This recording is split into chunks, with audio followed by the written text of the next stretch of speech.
गरीब भिखारी की सफलता। एक शंभू नाम का भिखारी बाजार में अपना पेट भरने के लिए भीख मांगता था। उसकी हालत बहुत ही खराब थी। उसका चेहरा एक तरफ से जला हुआ था, जो देखने में काफी डरावना लगता था। बहुत से लोग तो उसका चेहरा देखकर उसे भीख भी नहीं देते थे। बड़ी मुश्किल से वह अपना और अपनी बीमार बूढ़ी माँ का पेट भरता था। साहब, कुछ पैसे दे दो, 2 दिनों से कुछ भी नहीं खाया, मेरी मदद कीजिए साहब। चल हट भिखारी, जब देखो अपना गंदा चेहरा लेकर मेरे सामने आ जाता है।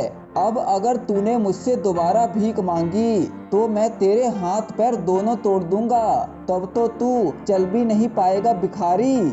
यह सुनकर वह बहुत ही उदास हो जाता है और उसकी आंखों में आंसू आ जाते हैं। पर हमेशा से शंभू की हालत ऐसी नहीं थी। लगभग 2 साल पहले तक शंभू गांव में किराने की दुकान चलाता था और गांव के बहुत से लोग उसकी दुकान पर सामान लेने आया करते थे और वह अच्छा मुनाफा भी कमा लेता था। पर एक दिन अचानक छोटी सी चिंगारी की वजह से उसकी दुकान पर आग लग जाती है और उसकी दुकान धू धू कर जलने लगती है। बदकिस्मत से तब शंभू भी दुकान के अंदर ही होता है और मदद की गुहार लगाता है। कुछ देर बाद आग तो बुझ जाती है, पर शंभू की दुकान पूरी तरह से जलकर खाक बन जाती है और शंभू भी काफी जख्मी हो जाता है। पर तब कोई भी रिश्तेदार और दोस्त उसकी मदद नहीं करता, बस उसकी माँ ही उसका इलाज करवाती है। शंभू का लगभग 1 महीने तक इलाज चलता है। इस वजह से उनकी सारी जमा पूंजी इलाज में खर्च हो जाती है। अब शंभू ठीक तो हो जाता है, पर वह बिल्कुल खुश नहीं होता। माँ, अब हमारे पास इस झोपड़े के सिवाय कुछ भी नहीं बचा। मैंने बहुत जगह काम के बारे में भी पूछा, पर मेरे जले चेहरे को देखकर मुझे किसी ने भी काम पर नहीं रखा। अब हम कैसे जिएंगे माँ? और आपका इलाज भी तो करवाना है, मैं अब क्या करूँ माँ? यह सुनकर शंभू की माँ कुछ नहीं कह पाई, पर उसकी बहते आंसू ने उसके मन की सारी बात बता दी और तब शंभू मजबूरी में आकर भीख मांगने लगता है। वह बहुत से लोगों से भीख मांगता है, पर कोई भी उसे भीख नहीं देता। तब वह निराश होकर घर चला जाता है, पर घर में उसकी माँ जमीन पर बेहोश पड़ी होती है। तब शंभू बहुत घबरा जाता है और अपनी माँ को हॉस्पिटल ले जाता है। डॉक्टर साहब, क्या हुआ मेरी माँ को? वह ठीक तो हैं? आपकी माँ को फेफड़ों का कैंसर हो गया है। इनका 15 दिनों के अंदर अंदर ऑपरेशन करवाना होगा, नहीं तो तुम्हारी माँ बच नहीं पाएगी और ऑपरेशन में लगभग 1 लाख रुपए का खर्च आएगा। डॉक्टर की बात सुनकर शंभू के पैरों तले जमीन खिसक जाती है।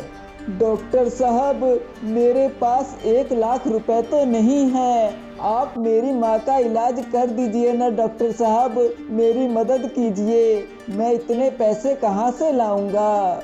दिखा दी ना अपनी भिखारी वाली औकात। पैसे नहीं है तो निकल जा यहाँ से और अपनी माँ को भी साथ ले जा, भिखारी कहीं का। यह सुनकर शंभू बहुत ही निराश हो जाता है और तब वह अपनी माँ को घर ले जाता है और मन में सोचता है, मैं 1 लाख रुपए कहाँ से लाऊंगा? भीख मांग कर तो मैं इतने पैसे नहीं जोड़ सकता, वो भी 15 दिनों के अंदर। पर मुझे कुछ तो करना ही होगा। हाँ, अब बस एक ही रास्ता बचा है मेरी माँ को बचाने के लिए। तब शंभू चोरी करने की सोचता है और बड़े से घर में चोरी से घुसकर वहां से सोने के कंगन चुरा लेता है और बड़ी तेजी से भागकर सीधा सुनार के पास जाता है। सेठ जी, यह सोने के कंगन कितने में बिकेंगे? इसके तुम्हें 2 लाख रुपए मिल जाएंगे। यह सुनकर शंभू खुश हो जाता है, क्योंकि इन पैसों से उसकी माँ का इलाज हो जाएगा। पर तभी उसकी अंतरात्मा उसे ऐसा करने से रोक देती है। नहीं, मैंने बहुत गलत किया चोरी करके। मैं चोरी के पैसों से अपनी माँ का इलाज नहीं करवा सकता। पहले ही भगवान मुझे कितनी सजा दे चुका है, पता नहीं इस चोरी की क्या सजा देगा। मुझे इसे वापस कर देना चाहिए। तब शंभू उसी घर में जाकर कंगन लौटा देता है। मुझे माफ कर दीजिए मैडम, मैंने आपके यह सोने के कंगन चुराए थे। अच्छा हुआ तुम यह कंगन वापस ले आए। यह मेरी माँ की आखिरी निशानी है। मैंने पता नहीं इसे कहाँ कहाँ ढूंढा, पर अगर तुम इसे चुरा कर ले ही गए थे तो तुमने इसे वापस क्यों किया? तुम्हें पता भी है तुम्हें इस चोरी करने के लिए 10 साल की जेल हो सकती है। तब शंभू उसे शुरू से सारी कहानी बता देता है। शंभू की बातें सुनकर वह मैडम बहुत ही भावुक हो जाती है। तुम चिंता मत करो, मैं तुम्हारी माँ का इलाज करूंगी। मैं एक डॉक्टर हूँ, मेरा पास में ही एक हॉस्पिटल है।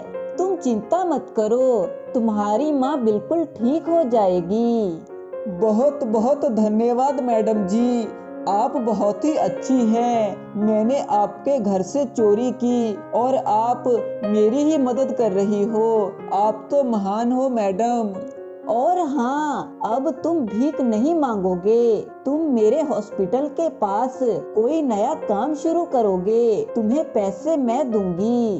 तब वह मैडम शंभू की माँ का इलाज कर देती है। तब उसकी माँ बिल्कुल स्वस्थ हो जाती है और शंभू मैडम की हेल्प से बिरयानी की एक स्टॉल खोल लेता है और देखते ही देखते उसकी स्टॉल लोगों से भर जाती है। इस तरह 5 साल तक उसने पूरी मेहनत की और अब एक बहुत बड़ा रेस्टोरेंट खोल लिया।